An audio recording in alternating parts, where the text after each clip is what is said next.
Hi ಎಲ್ರಿಗೂ welcome back to ಆಶಾ ಅಭಿರುಚಿ.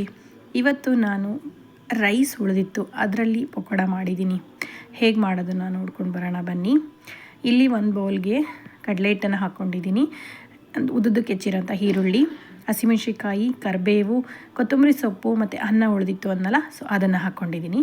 ಸ್ವಲ್ಪ ಉಪ್ಪು, ಸ್ವಲ್ಪ ಅರಿಶಿನ ಮತ್ತು ಅಜ್ವಾನ್ ಕಾಳು, ಓಂ ಕಾಳು ಅಂತಾರಲ್ಲ ಅದನ್ನು ಸ್ವಲ್ಪ ಈ ಥರ ಮಾಡಿ ಹಾಕ್ಕೊಂಡಿದ್ದೀನಿ. ಅನ್ನ ಉಳಿದಿದೆ ಅಂತ ಚಿಂತೆನೇ ಬೇಡ, ಈ ರೀತಿ ಪಕೋಡ ಮಾಡಿ ಎಷ್ಟು ಚೆನ್ನಾಗಿರುತ್ತೆ ಗೊತ್ತಾ.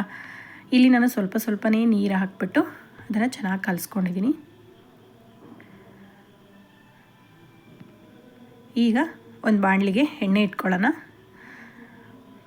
ಹಾಗೆ ಪಕ್ಕದಲ್ಲಿ ಕಾಫಿ ಕೂಡ ರೆಡಿ ಮಾಡ್ತಾಯಿದ್ದೀನಿ. ನಾನು ಈ ಥರ ಹಾಕ್ಕೊಂಡಿದ್ದೀನಿ. ಯಾರೆಲ್ಲ ನನ್ನ ಚಾನಲ್ನ ಸಬ್ಸ್ಕ್ರೈಬ್ ಮಾಡಿಲ್ಲ ಅಂದರೆ ಪ್ಲೀಸ್ ಸಬ್ಸ್ಕ್ರೈಬ್ ಮಾಡಿ, ಇಷ್ಟ ಆದರೆ ಒಂದು ಲೈಕ್ ಮಾಡಿ, ಹಾಗೆ ಶೇರ್ ಮಾಡಿ.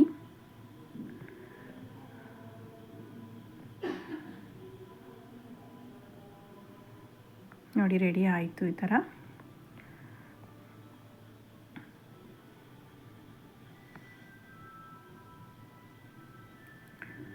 ನನ್ನ ಚಾನಲ್ನ ಸಬ್ಸ್ಕ್ರೈಬ್ ಮಾಡ್ಕೊಂಡಿರೋರು ಎಲ್ರಿಗೂ ಕೂಡ ತುಂಬ ಥ್ಯಾಂಕ್ಸ್.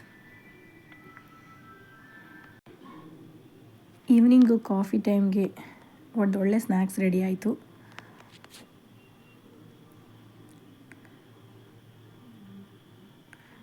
ಪಕ್ಕದಲ್ಲಿ ಕಾಫಿ ಕೂಡ ಇಟ್ಕೊಂಡಿದ್ದೆನ, ಈಗ ಅದನ್ನು ಕೂಡ ಸೋಸ್ಕೊತಾ ಇದ್ದೀನಿ.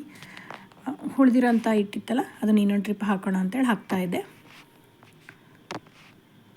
ನೋಡಿ ಕಾಫಿ ಸೋಸ್ಕೊಂಡು ಬನ್ನಿ ಎಲ್ಲರೂ ಕಾಫಿ ಪಕೋಡ ತಿನ್ನೋಣ. ಉಳಿದಿರೋ ರೈಸು ವೇಸ್ಟ್ ಆಗುತ್ತೆ ಅಂತ ಬಿಸಾಡೋ ಬದಲಾಗಿ ನೋಡಿ ಈ ಥರ ಒಂದು ಪಕೋಡ ರೆಡಿ ಆಯಿತು. ಎಷ್ಟು ಚೆನ್ನಾಗಿದೆ ಅಲ್ವಾ. ಸೊ ಓಕೆ, ಇಷ್ಟೇ ಇವತ್ತಿನ video. Thank you so much. Bye.